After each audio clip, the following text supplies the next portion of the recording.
La iglesia del Señor no está exenta de problemas y dificultades. Si alguien cree que por llegar a una iglesia, a un templo, se va a encontrar con gente con alas, se va a sentir defraudado, porque con el correr del tiempo quizás encuentre que no todo es perfecto.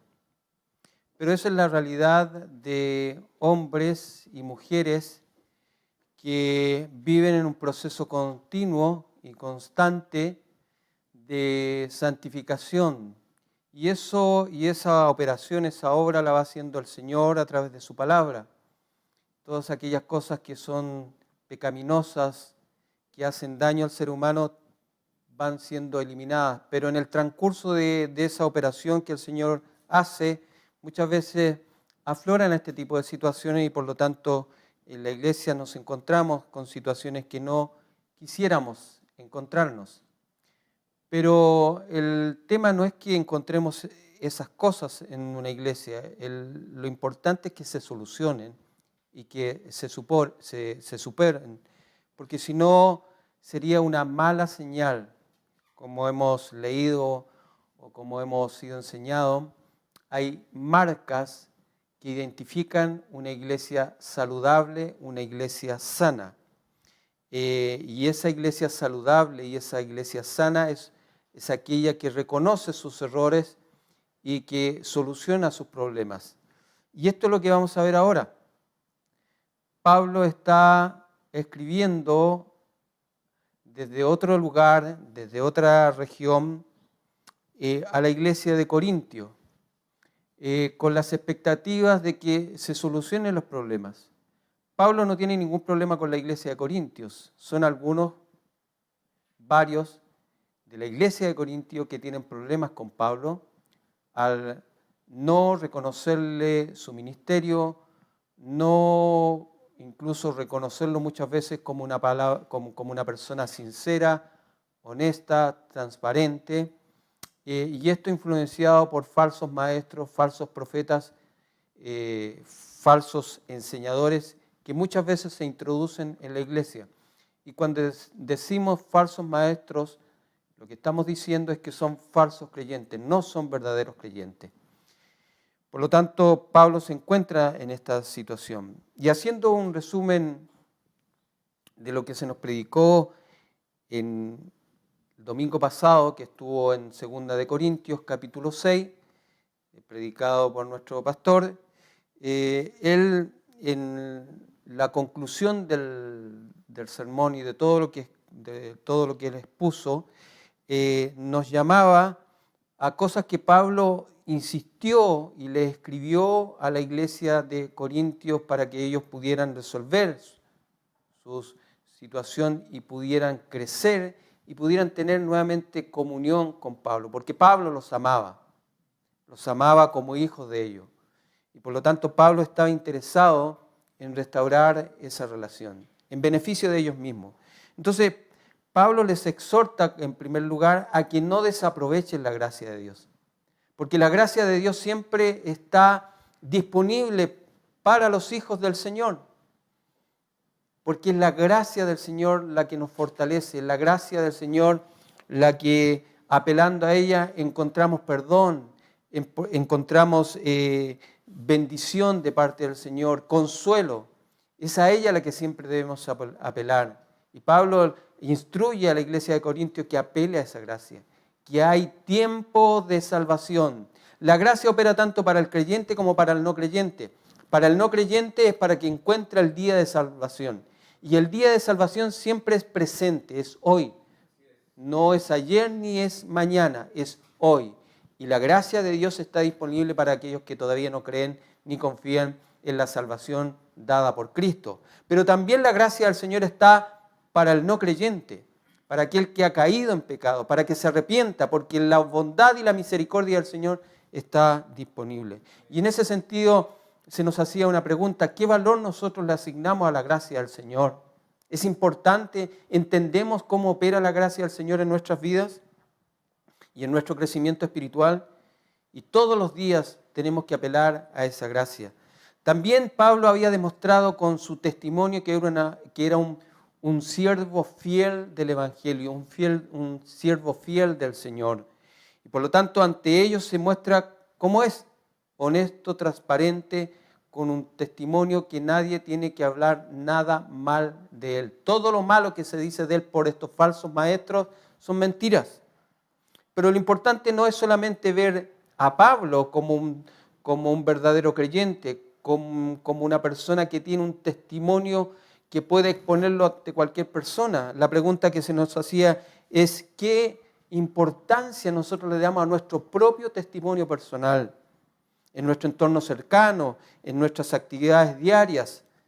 Porque el testimonio de un creyente, es decir, la forma en que nosotros actuamos, es la evidencia del cambio que ha realizado Cristo en una persona. También, pese a las dificultades, Pablo experimentó la presencia del Espíritu Santo y su fortaleza. El poder de Dios actuó en su vida en momentos de mucha tribulación, de mucha angustia, de persecución, de desprecio de parte de muchos que le dieron la vuelta a la espalda, pero el que nunca le dio vuelta a la espalda fue el Señor, y Él encontró consuelo y fortaleza en su vida. La pregunta también es si nosotros hemos logrado en nuestra vida identificar la fortaleza del Señor, si hemos sentido su presencia, no en el sentido simplemente de un acto emocional, sino de fortaleza y de consuelo cuando nos hemos visto angustiados, atribulados, cuando nos hemos visto frente a un problema que no podemos resolver y que no está en nuestras manos resolver, pero la bondad del Dios ha sido con nosotros. ¿Usted ha visto eso? Es importante que pueda experimentar y pueda ver también la fortaleza del Señor a través de su Espíritu Santo. ¿Puede usted afirmar, se nos decía, que el fruto del Espíritu Santo se está desarrollando en su vida? Porque justamente el Señor usará estos tiempos de adversidad para otorgarle a usted más gracia. Y al otorgarle más gracia en estos tiempos, porque Él no nos deja solo, también provocará en nosotros, a pesar de estas dificultades, una profunda paz en nuestros corazones, también crecimiento en humildad, crecimiento en amor, crecimiento en fe y todo lo que tiene que ver con el fruto del Espíritu. En tiempos de adversidad, el Señor no nos deja solo, sin herramientas, sin armas, desarmados, de ninguna manera. Si nos vamos a exponer a alguna lucha con el enemigo, con Satanás, con las tentaciones que Él pueda provocarnos, el Señor nos va a otorgar las herramientas necesarias. Y esas herramientas están expuestas en su palabra. ¿Conoce usted las herramientas, las armas que Él nos ha provisto para hacerle frente al enemigo cuando lucha contra nosotros? Más adelante, Pablo en este capítulo 6 de la predicación anterior se siente obligado a decir a sus lectores que su fidelidad hacia Dios debe ser incondicional. Y por lo tanto, le exhorta a los corintios que no se unan en yugo desigual. No solamente cuando se van a casar, cuando van a celebrar un matrimonio, sino en cualquier tipo de alianza. ¿Tenemos cuidado de cuáles son nuestras alianzas? ¿Se da cuenta de que no podemos hacer proyectos de cualquier naturaleza con personas que nos podrían llevar a violar los principios y mandamientos del Señor? ¿Tiene temor de eso? ¿Hace un análisis, hace una reflexión respecto a eso? Porque los creyentes, cuando son salvos, deben desvincularse de todas las formas de religión falsa y romper por completo su asociación con toda clase de hábitos pecaminosos y costumbres idolátricas. Si usted se va a unir en cualquier tipo de alianza, en cualquier tipo de relación con una persona incrédula, ¿cierto?, tiene que hacer esta reflexión, porque quizás esa alianza lo puede llevar a abandonar al Señor. ¿Cuántas veces nos hemos escuchado nosotros? No es siempre, pero el principio se da, ¿cierto?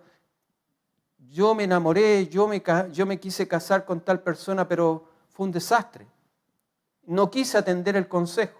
Bueno, justamente porque la influencia, ¿cierto?, fue más fuerte que la convicción interna de nuestra fe. Por eso que Pablo advierte que esto es peligroso.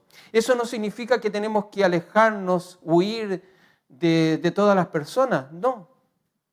Tenemos personas y familias que no son creyentes y no por eso nos vamos a alejar de ellas. O vamos a tener que estar en un monte aislado porque no podemos tener contacto con nadie. Cristo, el Señor, cuando estuvo en la tierra, fue criticado porque se juntó con incrédulos, con pecadores, pero justamente para ser de influencia. Y nunca hizo alianza de ningún tipo que lo obligaran a él a abandonar los principios y la obediencia a su Padre. De esa manera nosotros también debiéramos actuar. Y en el capítulo 7, en el versículo 1, no ha terminado la idea del capítulo 6, especialmente esto de hacer alianzas con incrédulos. Y por eso es que comienza el versículo 1 diciendo,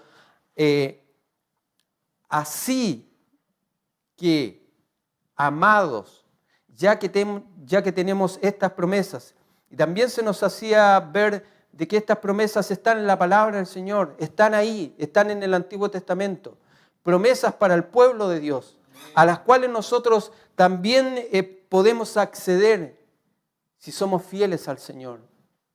Si entendemos que la fidelidad del Señor no es cualquier cosa, sino que es algo de cuidado. Por lo tanto, cuando nosotros cuidamos nuestros principios, cuidamos los valores que están escritos en la palabra del Señor y decimos, en esto yo voy a ser fiel con la ayuda del Señor, en este versículo Pablo concluye que esto es natural, es una conclusión natural a la cual nosotros debiéramos llegar. Es necesaria, es de necesidad separarse de cualquier influencia que nos lleve, ¿cierto? Influencia del mundo en este caso, que nos lleve a separarnos de Dios. Porque todo aquel que es fiel tendrá disponibles las promesas del Señor. Entonces aquí Pablo termina de amonestar, de exhortar a los corintios para que busquen la justicia, la pureza y la santidad. Y ahora en el capítulo 7, a partir del versículo 2 en adelante, Pablo apela a los corintios a que se reconcilien con él, porque él los ama con amor entrañable. El amor de Cristo está en él y ese amor también ha sido expuesto a todos los creyentes en Corintio. Ellos, los corintios, muchos habían sido murmuradores y desobedientes, pero ahora era tiempo de que le recibieran y tuvieran de nuevo compañerismo con él, particularmente a la luz de su visita que se aproximaba. En la primera parte de su carta, Pablo les refirió las aflicciones, las dificultades que atravesó cuando salió de Éfeso y cómo esperó a Tito con la expectativa de encontrarse luego con él para saber la situación de los hermanos en Corintio, y les detalla cómo Dios lo consoló y le dio gozo en medio de sus interrogantes. Porque Pablo no era un superhombre. Pablo fue, si pudiéramos hacer un tipo de escala jerárquica, Pablo fue en el Nuevo Testamento el hombre más importante en la expansión y el desarrollo y en el conocimiento del Evangelio. Pero a Pablo eso no lo coloca en una situación de alguien que no tiene emociones, de alguien que no siente dolor, que no siente ansiedad respecto de cómo se van a desarrollar y se van a canalizar las situaciones. No, él expone sus miedos, expone sus temores, expone sus inquietudes, sus interrogantes. Y así debiéramos ser todos, de alguna manera. No porque sintamos temor o no sepamos cómo se van a resolver las situaciones y las expongamos ante otros significa que vamos a parecer hombres débiles, mujeres débiles sin fe. Todo lo contrario. Nuestra debilidad se fortalece en el poder y en la gracia del Señor. Así que tenga cuidado con aquellos sermones, con aquellos mensajes, ¿cierto?, que nos invitan a que el cristiano poco menos que es un superhombre, una supermujer, que debe tener una fe tal que no sienta temores, no sienta dolores, angustia, no se sienta muchas veces defraudado por aquellos que lo defraudan. Pablo, nosotros conocemos el carácter y la personalidad de Pablo a través de sus cartas. Y él expone a corazón abierto tal como él es. Y en este sentido, Pablo nos va a mencionar 3 consuelos que él recibió. Y de esa manera también vamos a bosquejar a partir del versículo 2 nuestra predicación. Primero, desde el versículo 1 al 6, Pablo siente el consuelo por la llegada de Tito. Y en ese sentido, en esto se nos revela el compañerismo siempre nos va a traer consuelo. En segundo lugar, Pablo también siente consuelo por la obediencia de los corintios. Y en esto podríamos reflexionar en este segundo punto, que es un consuelo para todo pastor, para cualquier ministro del Señor que tiene a cargo una obra, tener una congregación obediente. No a sus caprichos, sino a la palabra del Señor. Y por último, el consuelo de Pablo de ver cómo recibieron a Tito con tanta solicitud y tanta disposición a escucharlo. Así que comencemos con la primera parte de esta predicación. Comienza diciendo en el versículo 2, admitidnos. Y esto literalmente significa, dejen un lugar para nosotros en sus corazones. En términos del uso cotidiano del lenguaje nuestro, déjenos un huequito en su corazón, ábranse, ¿cierto? Y dejen un lugar para nosotros. En el capítulo 6, versículos 11 y 12, Pablo, compartiendo con los corintios, les dice, hermanos corintios, les hemos hablado con toda franqueza, les hemos abierto de par en par nuestro corazón. Nunca les hemos negado nuestro afecto, pero ustedes sí nos niegan el suyo. Y por lo tanto, Pablo se sentía adolorido por esta situación. Y Pablo de nuevo les recuerda de su vida transparente, su ministerio honesto. Se apresura a asegurarles que al escribirles de esta manera no es para condenarles. ¿Cómo podría condenar Pablo a quienes llevan el corazón y son parte vital de su vida? Mire, y en esto nosotros podemos sacar una lección, y creo que con algunos lo he comentado. Un ministerio puede ser criticado por muchas cosas, por carencias, por no ser del gusto de todo el mundo o de lo que se lleva a la vanguardia hoy en día, por que sus maestros, sus predicadores o el ministerio de liderazgo a lo mejor no son de todo capaces. Y en eso podemos estar de acuerdo. Posiblemente sea así. Pero de lo que no se puede permitir un ministerio es ser criticado o es ser acusado por poco honesto, por poco transparente o por aprovecharse de las personas.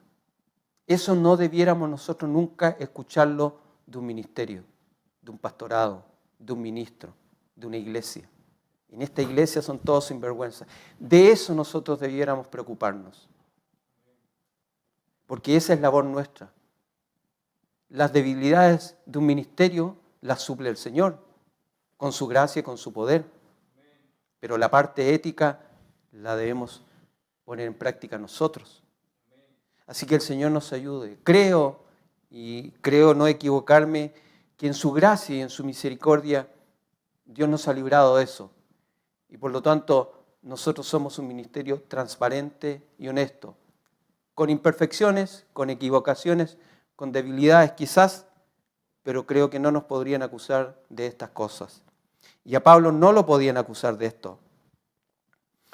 Para Pablo es reconfortante, ¿cierto? Y para nosotros también ver la alegría que siente al encontrarse con Tito. Pablo conocía de la aflicción, conocía de la desilusión.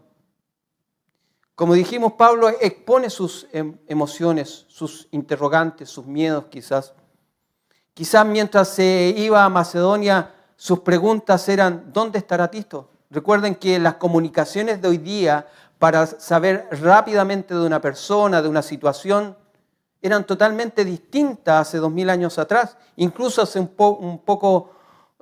par de años atrás, muy distintas. Hoy día, si uno quiere saber de una situación, si uno está escribiendo un informe, llama a una persona y si estaba escribiendo algo de una manera determinada, puede cambiarlo rápidamente. Aquí en esta carta, Pablo está exponiendo de situaciones que todavía él no conoce, no sabe. Y esta carta la está escribiendo, muchos dicen, por parte. Por lo tanto, hay pasajes de esta carta en donde escribe situaciones sin saber las noticias de Tito. Y después prosigue escribiendo habiendo conocido ya las noticias de Tito. Entonces, Pablo está con esta interrogante. ¿Cuál es la situación en Corintio? ¿Habrán recibido bien a Tito? Y no solamente pensaba en la iglesia en Corintio, pensaba en la iglesia de Éfeso y en todas las iglesias que él había formado. Por lo tanto, el peso que llevaba a él, la angustia y la tribulación muchas veces, o la preocupación, era muy grande. Como dijimos, él no era un superhombre, pero en todo esto fue consolado por el Señor. ¿Y cómo se hace realidad este consuelo del Señor? Bueno, no es necesario que llegue un ángel, sino en aquellas expectativas que nosotros tenemos de alguna situación en particular, Dios nos responde. ¿Y cómo Dios responde o consuela a Pablo? Con la llegada de Tito. Porque Tito era una persona amada por Pablo, era una persona de confianza, era una persona en la cual podía depositar totalmente su confianza. Cuando lo manda y lo envía a Corintio, él dice, anda tú, yo no puedo, pero mandarte a ti es ir yo en persona. Por lo tanto, no tengo ningún problema contigo. Tengo totalmente confianza en tu ministerio, en lo que tú haces. Y cuando llega Tito, es una gran consolación para Pablo. Admite que estaba en esta carta, que estaba afligido. Lo podemos ver en el versículo 6. Pero que la llegada de su amigo, porque no solamente era un colaborador, sino que era su amigo, fue para él un gran alivio. Y esta es la manera en que los creyentes deben ayudarse los unos a otros. Debemos, dice la palabra del Señor, sobrellevar las cargas los unos a los otros, animándonos mutuamente, no dejando de congregarnos. Siempre debemos alimentarnos, animarnos y exhortarnos en esa situación. Como algunos dicen, tienen por costumbre, ustedes no, sino exhortándonos, animándonos. Y tanto más, dice, cuanto veis que aquel día se acerca. ¿Cuál día? En que Cristo regrese por su iglesia. Sirviéndonos, ministrándonos los unos a otros, cada uno según el don que ha recibido, ministrelo a los otros, como buenos administradores de la multiforme gracia de Dios. Así que fue un consuelo, un alivio, un respirar profundo para Pablo la llegada de Tito. Y esto también lo encontramos a través de todos a los otros. Cuando Elías pensó que era el único fiel a Dios, se desanimó, se vino abajo. Pero cuando el Señor le dijo, no te creas que estás solo, sino que hay 7,000 otros que no se han arrodillado ante dioses de Baal, su ánimo subió. Porque el saber que hay otro al lado tuyo te anima. Y de esta manera también el Señor nos consuela. ¿Cuántas veces nos hemos dicho, la mies es mucha y pocos los obreros? Y como que vemos que es tan grande la mies, es tan grande la obra, es tan grande la responsabilidad, que nos sentimos temor. Y queremos hacer esto y queremos hacer esto y no nos dan los tiempos, no nos dan las capacidades y muchas cosas que quisiéramos tener. Pero entendamos que no estamos solos, porque siempre Dios colocará al lado tuyo un compañero fiel. También Pablo se siente consolado por la obediencia de los corintios. Él, a través de Tito, conoce las noticias, la buena respuesta que hubo. Y en ese sentido podríamos echar mano a algunos proverbios. La luz de los ojos alegra el corazón y la buena nueva conforta los huesos. O este otro, como el agua fría al alma sedienta, así son las buenas nuevas de lejanas tierras.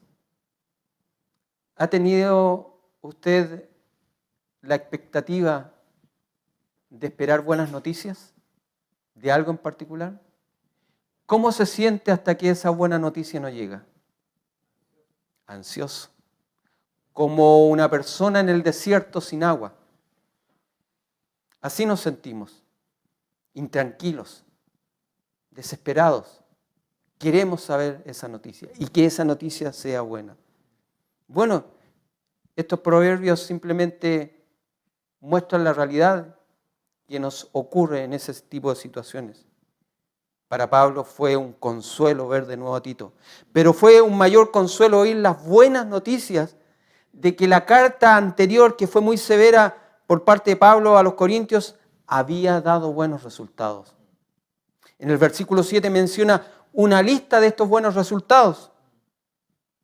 Ellos deseaban ardientemente ver de nuevo a Pablo. Se habían lamentado por su pecado, se habían arrepentido, se habían dolido porque habían pecado en contra de Pablo. Habían reavivado su cariño por Pablo. Se habían arrepentido y habían disciplinado al ofensor. En el versículo 11, Pablo indica también otras de sus reacciones. Estaban llenos de solicitud, o sea, preocupados por la situación, por el estado emocional de Pablo. Querían que Pablo llegara para obedecerle en todo lo que les indicara, en todo lo que les enseñara. Procuraron arreglar sus cuentas con Pablo y con Dios. Mostraron indignación por el pecado. Y en lugar de jactarse de ese pecado, temieron para que Dios no los castigara. Apelaron a la gracia del Señor. Y se esforzaron por obedecer a Dios con fuerte determinación. En esto podemos encontrar la enseñanza acerca del arrepentimiento. Pablo enseña en esto lo importante que es arrepentirse. Y nos indica que hay una gran diferencia entre el verdadero arrepentimiento y el remordimiento. Podemos incluso ver ejemplos en las Escrituras. Dos casos, Pedro y Judas. Los dos cometieron pecados graves. Ninguno cometió un pecado más pequeño y el otro más grave. No, los dos fueron igualmente de la misma manera. Los dos abandonaron al Señor, negaron al Señor, pero hubo una gran diferencia. Uno se arrepintió y el otro simplemente se entristeció y tuvo remordimiento.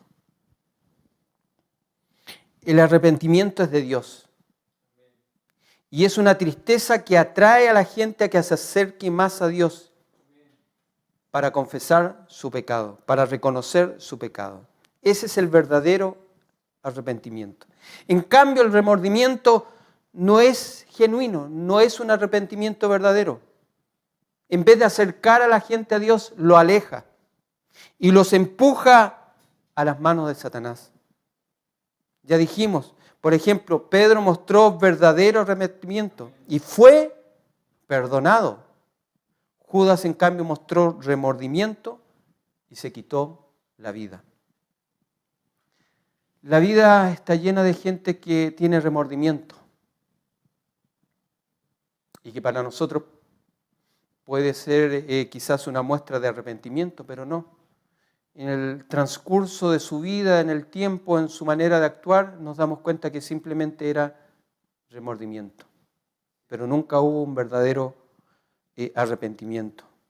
La tristeza piadosa que produce el Señor para que reconozcamos nuestro pecado es buena y nos lleva a la vida, pero la tristeza del mundo produce remordimiento y nos lleva a la muerte. En el versículo 12 Pablo indica que había escrito esta carta muy severa, anterior a esta, por la cual incluso él mismo se había entristecido temporalmente. Y esto lo encontramos en el versículo 8.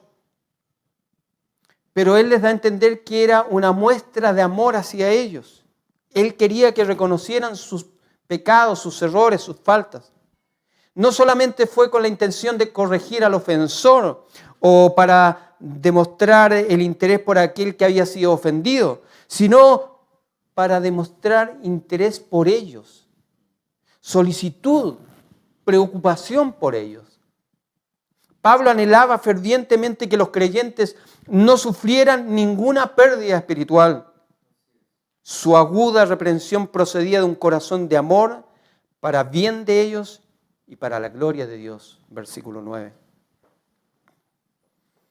En esto nosotros debemos tener claridad que cuando un ministro, cuando un pastor actúa de esta manera, es una muestra de amor. Pero algunos creyentes creen que los pastores no los pueden disciplinar. Dicen esto es una falta de amor, es una falta de empatía. No tienen amor conmigo, no tienen paciencia. Pero esta carta nos enseña que es todo lo contrario. Pablo amaba a la iglesia, pero no por eso los exhorta, y muchas veces duramente. Era necesario. En otras ocasiones quizás no es necesario ser tan duro, pero la represión o la exhortación, el llamado, la advertencia a que vamos por mal camino, se tiene que dar. Porque si no sería una actuación negligente de ese pastor. Y Dios después le tomaría en cuenta esa situación. Por lo tanto, una buena disposición a obedecer cuando se es disciplinado traerá no solamente consuelo a los pastores, sino también a toda la iglesia local. ¿Cuántas veces, no muchas veces, pero cuántas veces no hemos visto en este tipo de situaciones problemas entre hermanos? Pero cuando se soluciona el problema, cuando se pide perdón, un perdón genuino, cuando se abrazan, cuando se besan y dicen te perdono hermano y yo también te perdono, esto quedó en el pasado, volvamos de nuevo a ser hijos del Señor, a amarnos, no solamente hay una reconciliación entre ellos, sino que la iglesia también se alegra.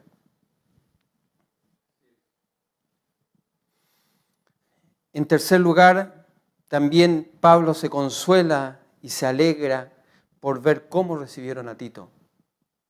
Tito estaba muy contento, muy alegre cuando se encontró con Pablo. Y este gozo se debía a la calurosa recepción que había recibido de parte de los hermanos en Corinto. La iglesia no había mostrado tanta gracia con Timoteo, ¿se acuerda? Y eso lo vimos en 1 Corintios en el capítulo 4. Pablo les tiene que exhortar que no lo miren en menos. Hubo una mala disposición contra Timoteo, pero en este caso hubo una buena disposición con Tito. Habían aprendido. Y en ese sentido, Pablo se jacta, se gloría con Tito respecto a la iglesia de Corintio. Una jactancia, podríamos decir, piadosa. En mostrarle a Tito, anda, ve, porque te van a recibir bien esta vez. Porque es una iglesia que tiene hombres y mujeres piadosos. Que hay un grupo que ama al Señor. Que cuando tú muestres esta carta, sé que ellos van a reconocer su error. Y fue así. Y Pablo no se equivocó con Tito. Y por eso es que estaba tan emocionado, por este amor que tenían los corintios con respecto a Tito. Recibir a Tito con tanto calor, pensaba Pablo, era lo mismo que haberme recibido a mí. Y Pablo sabía en este sentido que su próxima visita a Corintio sería de gozo. ¿Cómo cambia la situación? Pablo con incertidumbre, con angustia, en no saber cómo van a responder quizás los de Corintios, si se van a dejar influenciar por esos falsos creyentes, o van a aceptar la palabra del Señor a través de la carta que Pablo les escribe. Ir en una situación así, en donde no lo quieren recibir, en donde lo rechazan, en donde no lo reconocen, a ir donde lo están esperando con los brazos abiertos, es muy distinto. Que el Señor nos ayude a ser una iglesia cariñosa, una iglesia obediente, una iglesia con solicitud y con disposición a aquellos que están en autoridad frente a nosotros, porque el Señor los ha puesto para nuestro cuidado, para nuestra garantía, para nuestro caminar en el camino del Señor. Es interesante ver en toda la palabra del Señor muchísimos ejemplos en el sentido contrario. Notar cómo muchos siervos del Señor se entristecieron por un pueblo, por una congregación desobediente, o por otro lado cuando fueron obedientes. Tenemos el caso de Moisés, que frecuentemente se sentía con mucha preocupación porque era un pueblo rebelde. Jeremías lloró amargamente por la dureza de Israel porque nunca quiso escuchar la palabra del Señor, las advertencias que Jeremías le estaba dando. Lloró amargamente por este pueblo. Jesús mismo lloró por un pueblo que no lo conoció en su día. El ministerio de Pablo muchas veces fue con lágrimas. ¿Lágrimas por quién? Por sus hijos en el Señor, que mediante la predicación, el servicio y el ministerio de Él conocieron su palabra, conocieron el Evangelio, conocieron a Cristo, fueron transformados. Y muchas veces estos mismos hombres y mujeres desconocieron el ministerio de Pablo, dándole vuelta a la espalda. Y para Pablo fue un dolor, una estocada en su corazón. Por eso que el Señor nos ayude a nosotros, que el Señor nos libre de este tipo de situaciones. Los siervos de Dios son humanos como cualquier persona. Son, como dice la palabra del Señor, que tienen un tesoro en vasijas de barro. Y saben de las desilusiones y decepciones que la vida puede traer en muchas ocasiones. Yo no sé si usted ha tenido ocasión de escuchar a un pastor o un ministro de desilusiones que muchas veces tuvo con hermanos, con familias, que creyéndose al lado, fieles colaboradores, el día más tarde, rápidamente, al primer problema, lo abandonaron. Y esto no solamente se puede escuchar en una iglesia, sino que en muchas iglesias. Bueno, por algo está escrito en la palabra del Señor y nos advierte acerca de este tipo de situaciones para que nosotros estemos atentos. Qué importante es que nosotros nos acordemos de nuestros pastores, que los obedezcamos y que los saludemos en amor en todo tipo de situación. Que el Señor nos guarde, nos bendiga, nos aliente en este tipo de exhortación, de mensaje, de advertencia que Pablo siente. Y hoy en día, que el comentario de nuestros pastores respecto de nosotros, respecto de la iglesia, sea un comentario de gozo, de alegría, de piadosa jactancia, de cuando le pidan algún informe, algún comentario acerca de esta iglesia o de su iglesia, él pueda respirar profundo y decir, vayan con toda confianza, porque se van a encontrar con una iglesia obediente, una iglesia temerosa, una iglesia que se preocupa de nuestras necesidades. Hasta este capítulo Pablo ha respondido a sus críticos y ha defendido su ministerio. Les ha demostrado su profundo y sincero amor respecto de la iglesia de Corintio. Y en ese sentido podríamos sacar algunas conclusiones. Primero, las promesas de Dios son razones fuertes para que nosotros busquemos la santidad, para que busquemos limpiarnos de toda inmundicia que atente en nuestras convicciones y en nuestros hábitos. En segundo lugar, Dios siempre va a consolar a los abatidos. Debemos mirar a Dios por encima y más allá de todos los medios e instrumentos. ¿Cuáles son los medios? ¿Cuáles son los instrumentos? Un medio es la oración, un instrumento es la fe. Nosotros no debemos apelar a la oración como el factor determinante o la fe como el factor determinante. Porque si fuera por eso, mucha gente tiene fe, mucha gente ora. Son gente religiosa, espiritual. Y no sé si usted ha visto algunos videos, conferencias, lecturas, el poder de la oración, el poder de la fe. La oración y la fe en sí misma no tienen ningún poder si no se encauzan en la persona y en el camino correcto. La oración es poderosa cuando se encausa a Dios. La fe es poderosa cuando se encausa a Cristo, cuando mira a Cristo. Por eso son poderosas, pero no en sí mismas. Porque Él es el autor de todo consuelo y bendición que disfrutamos. En tercer lugar, la tristeza que viene de Dios produce frutos de arrepentimiento para salvación. La tristeza del mundo produce remordimiento para muerte.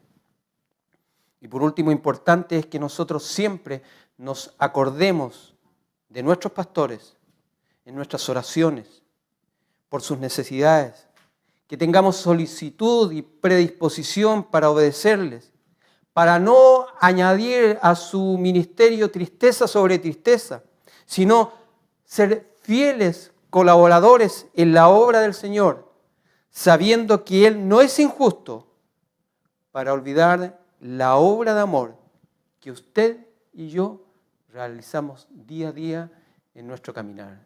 Que el Señor bendiga su palabra en cada uno de nuestros corazones.